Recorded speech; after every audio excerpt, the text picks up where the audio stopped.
Okay, I'm just going to quickly go through some of the other settings on the basic thing.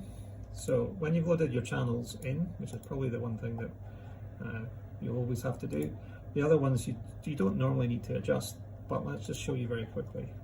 So in here, in the light path settings, this is where basically everything that's automatically loaded in the smart settings appear. Now, 99% of the time you won't need to touch this, but that 1% of the time is when you're using something fancy or you want to do something that it's not normally set up for.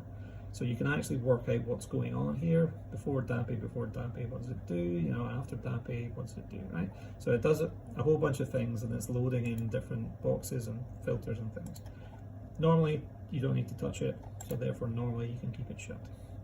In acquisition mode, there's a bunch of options. There's a gain options where you can add signal. Normally you don't need to in this scope. You might do it some others. You can see the mode, whether it's going to be slow, medium or fast, and the live speed. So that basically tells you about the resolution. If I go fast, you'll see the resolution, well, you can see basically the quality goes down. Depends what's happening and how fast. Binning mode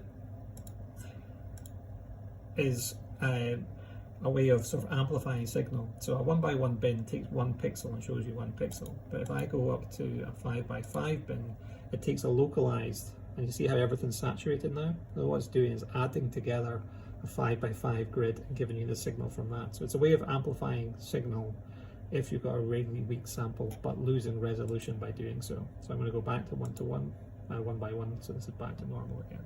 Normally you won't need to, but if your sample is really weak, binning might help you.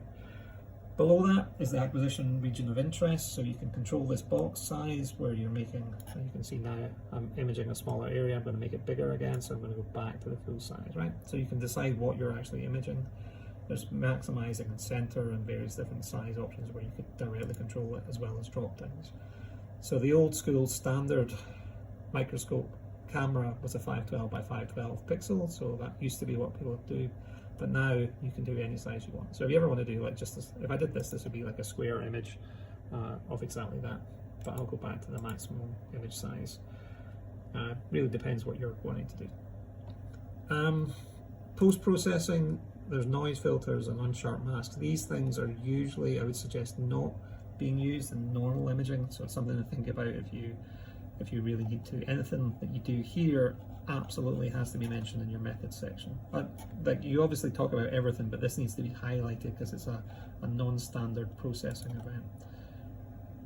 Trigger control gives you some time options. You can have things before and after, and model specific just talks about the camera. But what we can do, again, I can show you, is I can rotate or flip the image if I want to here. So that's flipping horizontally, or going back to this way, or actually what we usually do is rotate 180 so it looks the same on the screen as it does upright. But you have options to flip them back. So if you want the image a certain way up, you can do that. It doesn't really matter, you can rotate afterwards.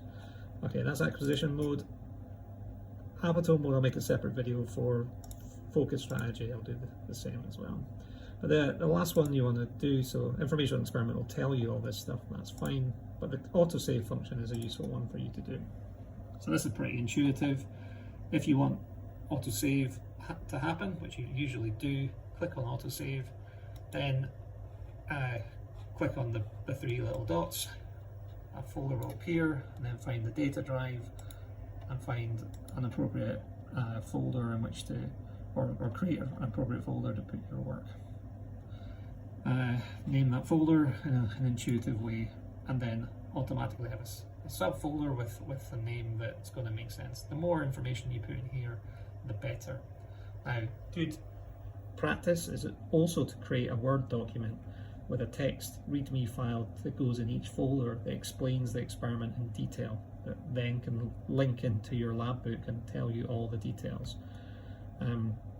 That's cool. There's also an automatic image export option where when you take the image, it will also export it all in one go, which is really helpful when exporting images, select TIFF, and usually what you're looking for is most of these things on. This button here determines whether it's the original data or the channel colors coming into, so often I put that on. And again, the naming system is something that you can set for yourself. And then down the bottom, you can have subdirectories. So if you're going to do like we are going to do here, red and blue, then you do this, and you click some of these on in different ways. Really helpful, really useful. Okay, cool.